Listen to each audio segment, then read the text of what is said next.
Yo, selamat datang di channel Warga Anime, warganya para wibu sedunia. Dan masih bersama Mr. Q di sini. Pada kesempatan kali ini, Mr. Q akan melanjutkan pembahasan alur cerita light novel Tensei Citra Slime Dataken volume 9 part 17. Jika kalian belum menonton part sebelumnya, kalian bisa menontonnya terlebih dahulu di link yang tertera di deskripsi. Di sini kita akan diperlihatkan para penantang yang mulai berburu harta karun di Labirin Tempest. Dan langsung saja, tanpa basa-basi lagi, mari kita mulai.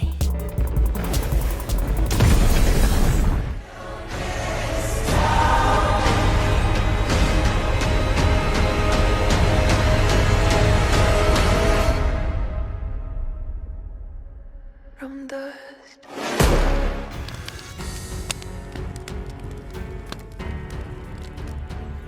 Sebelumnya, Rimuru telah menerima 4 tim yang akan pergi untuk menantang Labirin Tempest yang akan segera dibuka hari ini.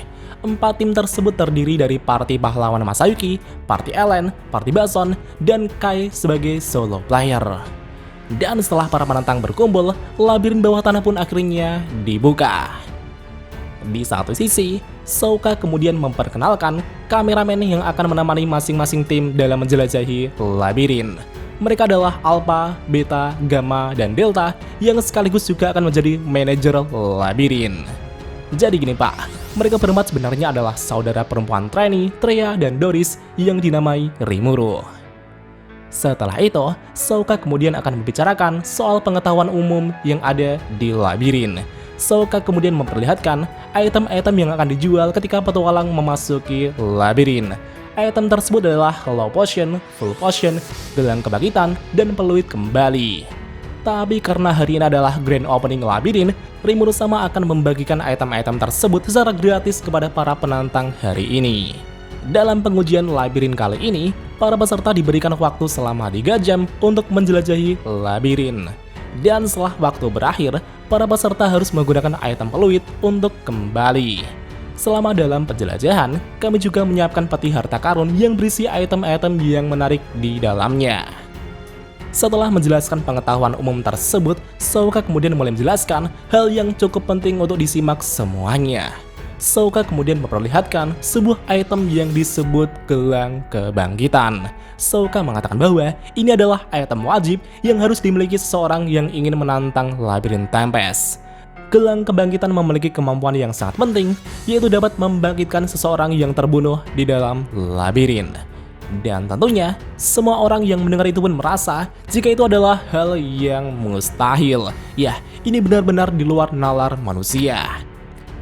Souka kemudian menekankan kepada semuanya bahwa item ini hanya berfungsi di dalam labirin saja. Dengan kata lain, item ini tak akan berfungsi jika di luar labirin. Untuk membuktikan fungsi item gelang kebangkitan, Souka kemudian akan menguji gelang kebangkitan tersebut. Souka kemudian menawarkan kepada para peserta untuk mencoba item gelang kebangkitan ini. Mendengar itu, Bason tertawa dan berkata, "Hahaha, kau tak akan mati di dalam labirin katamu, itu benar-benar lucu." Bahkan Kai dengan santai berkata, bukankah ini sederhana? Hei tuan di sana, bagaimana jika kau maju untuk mencobanya? Ya, orang yang ditunjuk Kai itu adalah Myormel. Mendengar itu, Myormel pun sedikit terkejut. Tapi meskipun begitu, Myormel tampaknya sudah mengira hal ini mungkin akan terjadi. Karena itulah, Myormel pun akan menerimanya. Myormel kemudian memakai gelang tersebut dan memasuki labirin. Di saat yang sama, Souka dan para penantang lainnya pun juga ikut bersamanya untuk melihat secara langsung. Setelah mereka berada di dalam labirin, Souka kemudian langsung mempersiapkan pedangnya untuk membunuh Myormel dengan sekali tebas. Namun sebelum Souka melakukannya, Kai tiba-tiba mengambil tindakan sendiri untuk menyerang Myormel. Bukannya membunuh Myormel dengan sekali tebasan, tapi Kai malah menyiksa Myormel terlebih dahulu dengan memotong lengan Myormel. Dan tentunya, Myormel langsung berteriak kesakitan sambil memegangi lengannya yang terputus. Tapi meskipun begitu, wajah Myormel tetap menyeringai ke arah Kai tersebut. Kai pun tertawa dan berkata, "Hahaha, lihatlah dirimu, waktunya untuk mati."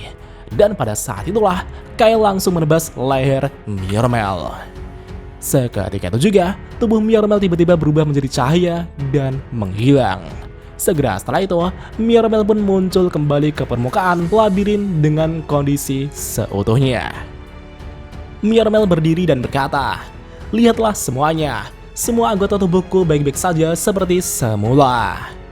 Dan tentunya, para penonton yang melihat itu pun sangat terkejut.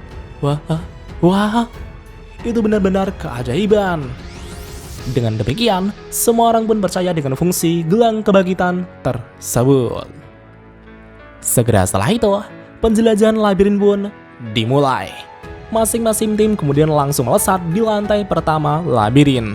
Sedangkan di luar labirin, Sokka mulai menyiarkan layar lebar untuk menunjukkan status masing-masing party kepada para penonton. Pertama-tama, Sokka akan memperlihatkan party Bison yang sedang menyusuri lantai pertama.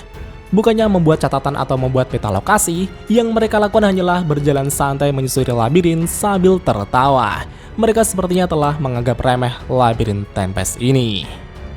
Dan sesaat kemudian, mereka pun mulai menyadari jika mereka telah tersesat. Mereka bertanya-tanya mengapa mereka dari tadi hanya berjalan di jalan yang sama. Gomez merasa jika labirin ini ternyata lebih besar dari apa yang ia bayangkan. Dan betapa mengejutkannya, ketika party Bison terus menyusuri area itu, mereka tiba-tiba telah terjatuh ke dalam sebuah perangkap. Rimuru yang menyaksikan itu pun sedikit terkejut, padahal seharusnya Rimuru tak merancang sebuah perangkap di lantai pertama. Dan ternyata, itu adalah ulah Ramirez yang dengan seenaknya membuat perubahan rancangan lantai pertama di labirin. Selanjutnya, Sokka kemudian memperlihatkan situasi party Ellen, Kabal, dan Guido.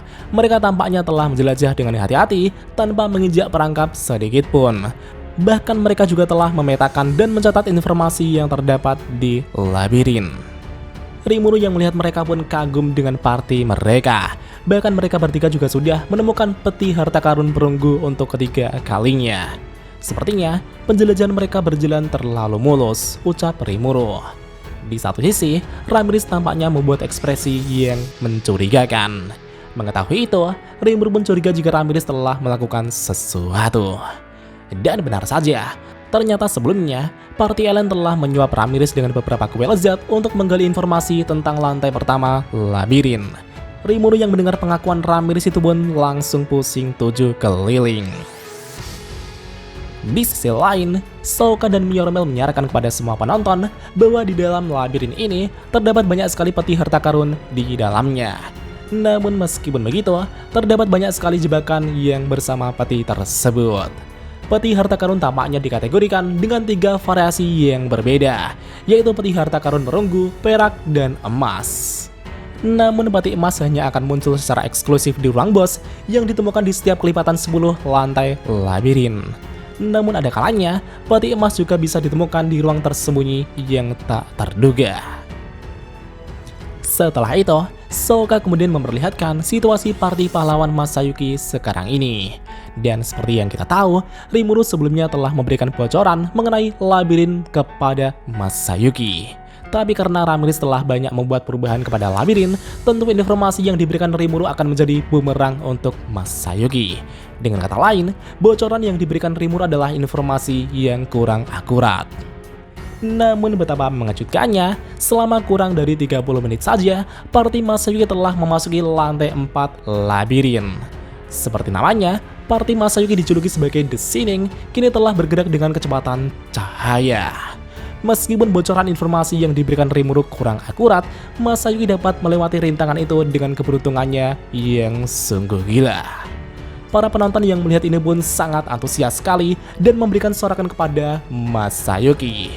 Masayuki, Masayuki, jeng jeng jeng jeng jeng. Setelah mereka mencapai lantai 4, para monster pun mulai berkeliaran di lantai tersebut. Setelah itu, Sokka kemudian memperlihatkan situasi peserta terakhir yang bernama Kai tersebut. Dan seperti yang kita tahu, Kai di sini telah melakukan penjelajahan sebagai solo player. Dengan memanfaatkan kecakapan fisiknya, Kai terus berlari dengan sangat cepat menyusuri labirin. Bahkan Delta yang bertugas sebagai kameramen juga terbang tanpa lelah untuk menyusulnya. Dan anehnya, Kai terus berlari ke jalur tanpa tersesat dan tak menginjak perangkap apapun. Rimuru yang melihat itu pun merasa jika Kai sepertinya memiliki kemampuan observasi. Dan benar saja, Raphael melaporkan bahwa ini adalah efek dari elemental magic map making. Itu adalah sihir yang dapat menghasilkan informasi tentang area lokasi sekitarnya. Tak hanya memiliki kemampuan berpedang, Kai ternyata juga dapat menggunakan ilmu sihir. Rimuru pun sedikit kagum dengannya. Pada saat ini, Kai telah mencapai lantai 3. Dengan kemampuannya tersebut, Kai terus berlari dan tak melewatkan satu ruangan pun untuk mendapatkan peti harta karun. Ramirez merasa jika pria yang bernama Kai ini sepertinya bisa mengendus bau-bau harta karun. Bagaimanapun juga, dia bukanlah orang biasa. Singkat cerita, 2 jam pun telah berlalu. Saat ini, Party Bason telah sampai ke lantai 2 setelah beberapa kali terkena perangkap di lantai pertama. Dan tampaknya mereka tanpa disengaja telah menemukan ruang tersembunyi. Dan ternyata di dalam ruangan tersebut terdapat peti perak di sana. Itu adalah peti harta karun pertama yang ditemukan Party Bason selama menjelajahi labirin ini. Sambil mendekati peti itu, Bason merasa jika ini mungkin adalah perangkap. Dan benar saja, tiba-tiba muncullah monster di sana. Bason berkata, sial, ini jebakan lagi. Bahkan muncul monster di sini. Cih, bagaimana kalau kita mundur sekarang? Tanya Bason kepada rekan-rekannya. Namun Gomez mengatakan, jika kita tak bisa mundur sekarang, peti harta karun itu sudah di depan mata. Lagi pula, monster itu tak mungkin akan membiarkan kita pergi begitu saja.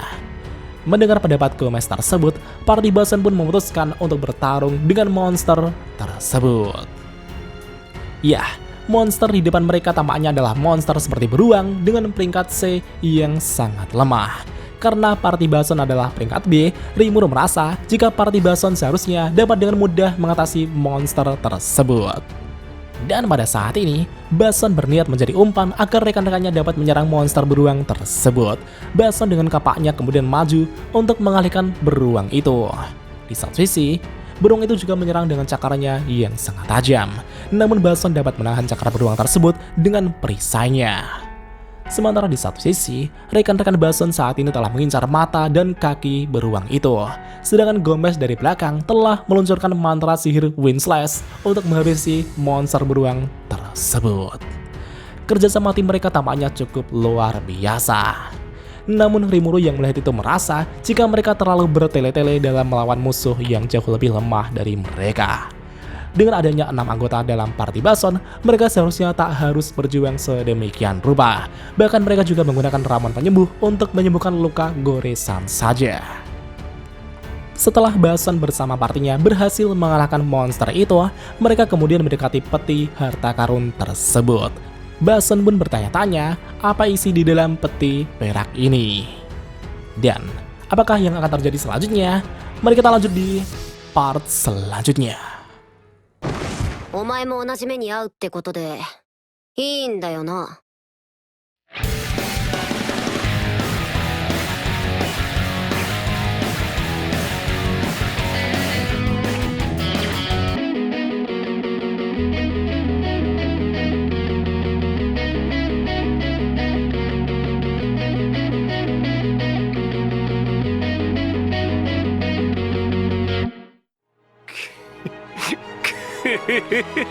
久しぶりの現世です。せいぜい楽しむとしましょうか。 Dan jika ada kesalahan dalam pembahasan, Mimin mohon maaf. Dan sekian untuk pembahasan kali ini.